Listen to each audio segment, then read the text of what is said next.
ਅੱਜ ਨਾ मैं खाता खोलिया अपना धार वाला ते पहले बंदे नु फोन किया। मैं क्या मलिक साहब क्या हाल है? ठीक हो? है बिस्मिल्लाह तुहाडी कॉल आई है। मैं क्या कॉल ते आई है रुपया कोई 2000 तुहाडा धार लिखे आ। मलिक जी बड़े अफसोस की गल है जनाब, तुसीं 2000 बाद मैनूं फोन कर लिया। मैं क्या जनाब माजरत है, मैं माफी मांगना, मेरे को बड़ी वड्डी गलती हो गई है, मैनूं फोन नहीं सी करना चाहिए, दूजे नूं कीता। मैं क्या चोई साहब रुपया तुहाडा 7000 लिखे आ, 2 महीने हो गए ने, पैसे ते पहुंचाओ। मलिक साहब मेरे 7000 ते बैठी हो, जे ते मेरे साथ ते बैठे हो तो मैं पहुंचा दिना। अल्लाह दे बंदे हो, तुहानूं अल्लाह अड्डा दित्ते 7 वार फोन मार लिया जे, उहदे कोल भी अल्लाह अल्लाह करके ना मैं क्या चलो तलक टिका रवे बंद किया, तीसरे नूं मिलाया। मैं क्या चोई साहब रुपया इन्ने पैसे भी कोई नहीं, कोई 3500 रुपया लिखे आ। मलिक जी आवन आवन करना चक्कर नहीं लगता पिया, टाइम कट के आमने किते, 35 की टेंशन ना लो, 3500 तुहानूं लभेगा।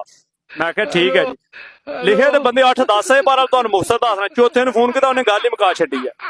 मैं क्या चोई साहब रुपया लिखिया तुहाडा कोई 7200 बकाया समान खड़िया अज धार आंदा, उहदे ते लीक मार छड्डो। मैं क्या लीक किस तरह मार छड्डो, पैसे तुसीं दित्ते ही कोई नहीं ते लीक किंज मार छड्डो? अगे ओ कोई नहीं जी हणमल साहब, सीधी गल है, झूठ नहीं मारना, ओ कोई नहीं जे लभणे हण भी ये चंगी भराभरी है, तुसीं 7200 वाते फोन मार लिया। ਇਹ टोटल बन गया सारा कुल मिला के ना रुपया तकरीबन 40-42 हज़ार। हुण तुसीं ये दसो भी धार किस तरह दुकानदार देण? आखण दे मलिक जी लंघदे वड़दे फड़ा जाने आ, लंघदे रोज ने फिर दुकान ते कोई नहीं वड़दे। इस वास्ते लिख के लाए आ, धार एक जंग है इसीलिए बंद है।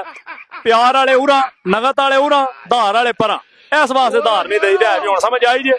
फिर आंदे ने लीका मार छड्डो ते कट छड्डो।